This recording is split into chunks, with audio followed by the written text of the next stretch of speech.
Selamat berjumpa kembali di dalam layanan audio Sahabat Seperjalanan. Hari ini adalah hari Senin 14 Februari 2022. Tema renungan dan saat teduh kita dengan judul Bersahabat dengan Keterbatasan. Bersahabat dengan keterbatasan. Firman Tuhan terambil dalam Mazmur 73 ayat yang ke-26.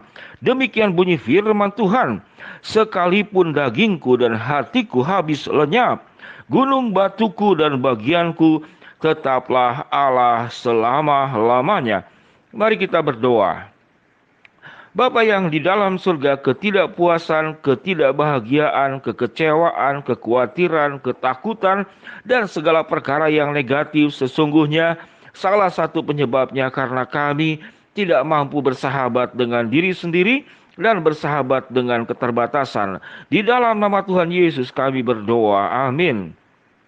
Shalom sahabat seperjalanan yang dikasihi Tuhan, mungkin baru kali ini mendengar sebuah kalimat yaitu tentang persahabatan dengan judul bersahabat dengan keterbatasan. Bersahabat dengan siapa? Apa yang dimaksud dengan keterbatasan? Pada bagian ini adalah keterbatasan diri kita sendiri, ketidaksempurnaan diri kita sendiri, dan ketidakidealan tentang diri kita sendiri. Sehingga tatkala Allah sudah bisa bersahabat dengan kita dan menerima kita apa adanya, seringkali kita berbeda nilai dengan persahabatan yang sudah Tuhan contohkan dan Tuhan berikan. Kita tahu dengan jelas bahwa Allah menerima kita, mengasihi kita, mencintai kita, memperhatikan kita di dalam segala keterbatasan kita. Bahkan tidak hanya dalam keterbatasan, dalam kondisi tidak ada kelebihan dalam diri kita sama sekalipun, Allah mencintai, Allah menerima, Allah mengerti, bahkan Allah menyediakan pertolongan berkat yang tidak akan dikurangi karena keterbatasan pada dirimu. Sahabat seperjalanan yang dikasihi Tuhan, mari kita menyimak lebih dalam lagi agar kita memahami apa yang dimaksud dengan bersahabat dengan keterbatasan. Salah satu perkara yang membuat hidup kita susah, hidup kita menderita adalah kita tidak bisa menerima diri kita sendiri dalam segala keterbatasannya.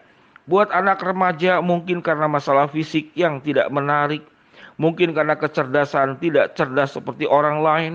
Buat yang lebih dewasa karena saya tidak sekaya orang lain, tidak sesukses orang lain, tidak semenarik orang lain.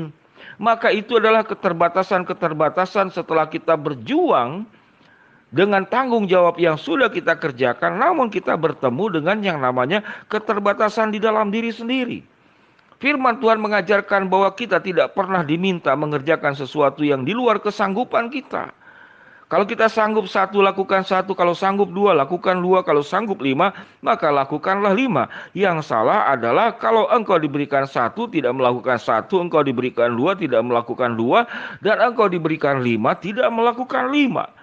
Jadi keterbatasan itu adalah segala sesuatu yang sudah kita upayakan yang terbaik, namun kita tidak mencapai perkara-perkara ideal, tidak mencapai mimpi dan harapan yang kita mimpikan.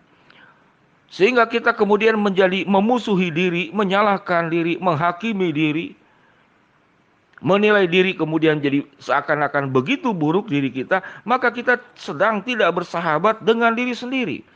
Sewaktu Allah sudah meminta kita melakukan apa yang kita sanggup lakukan dan kita kerjakan maksimal, namun kemudian hasilnya tidak seperti harapan dan mimpi kita atau harapan dan mimpi serta tuntutan orang lain, lalu kita menyalahkan diri sendiri, kita menghakimi diri sendiri, kita mengkritik diri sendiri, lalu menyebut bahwa diri saya memang bodoh, diri saya memang tidak mampu, diri saya memang tidak menarik, dan diri saya rasanya tidak layak untuk dicintai, tidak layak untuk dikasihi, tidak layak untuk diterima, tidak layak untuk dihususkan dan dispesialkan. Sahabat seperjalanan yang dikasihi Tuhan, bagaimana kita bisa bersahabat dengan keterbatasan?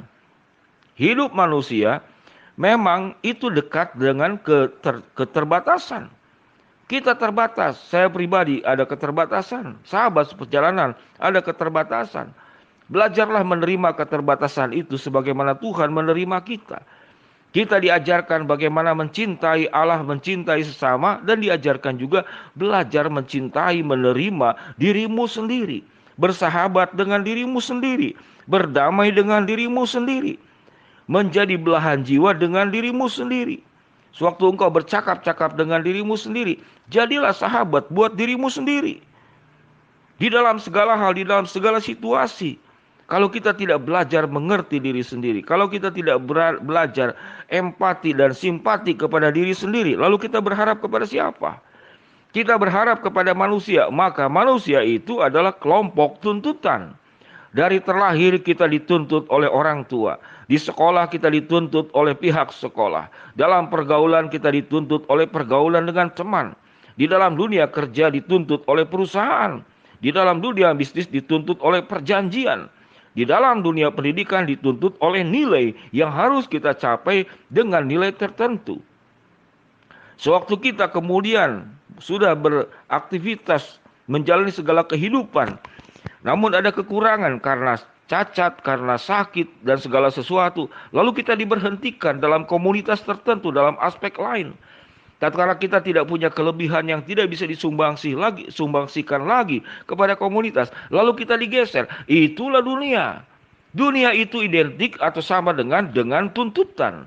Dunia itu identik dengan nilai-nilai yang sudah ditetapkan oleh mereka, dan kita diminta untuk memperjuangkan diri kita mencapai tuntutan tersebut.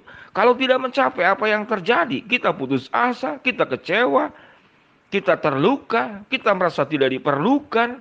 Maka semua perasaan itu merusak diri kita sendiri. Oleh sebab itu sahabat, seperjalanan bagian firman Tuhan yang kita baca tadi, mari kita bersahabat dengan diri sendiri. Alkitab mengatakan Tuhan sudah menerima kita dalam keterbatasan kita.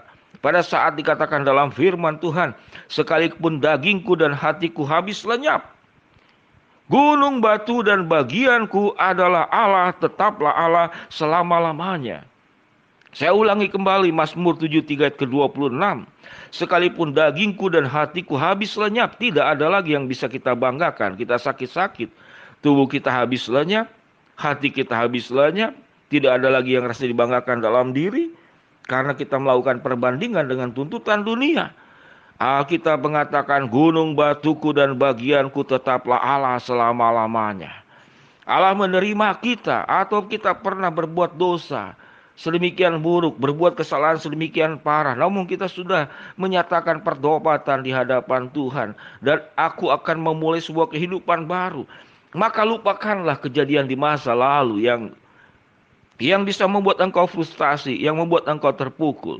Belajarlah bersahabat dengan diri sendiri, karena Allah pun mau bersahabat dengan kita. Orang-orang yang hatinya hancur, yang terbuka kepada pemulihan yang Tuhan sediakan kepada kita semua. Sahabat seperjalanan, mari kita belajar bersahabat dengan keterbatasan diri kita sendiri. Setelah kita melakukan segala sesuatu yang paling maksimal dan terbaik, belajarlah menerima diri kita sendiri. Belajarlah bersahabat dengan diri kita sendiri. Kalau ada hal buruk yang kita lakukan terdahulu dan kita sudah mengakui kesalahan tersebut, maka jangan menatap kembali masa lalu. Memulailah sebuah langkah baru bersama dengan Tuhan. Karena Tuhan berkata, di dalam firman Tuhan berkata, gunung batuku dan bagianku adalah Allah selama-lamanya. Mari kita berdoa. Bapa yang di dalam surga, biarlah kami belajar untuk bersahabat dengan keterbatasan diri kami sendiri. Karena Allah pun menerima kita apa adanya, mencintai kita apa adanya. Biarlah kami boleh bersahabat dengan diri sendiri secara benar di dalam terang firman Tuhan. Hamba-Mu berdoa buat yang sakit Tuhan jamah sembuhkan, yang sedang menghadapi problem masalah Tuhan bukakan jalan, yang sedang memohon sesuatu kepada Tuhan, Tuhan kabulkan di dalam waktu rencana dan kehendak-Mu. Dalam nama Tuhan Yesus kami berdoa. Amin. Shalom sahabat seperjalanan yang dikasihi Tuhan. Belajarlah terus bersahabat dengan keterbatasan diri sendiri, karena Allah pun juga mau bersahabat dengan dirimu. Tuhan memberkati kita semua. Amin.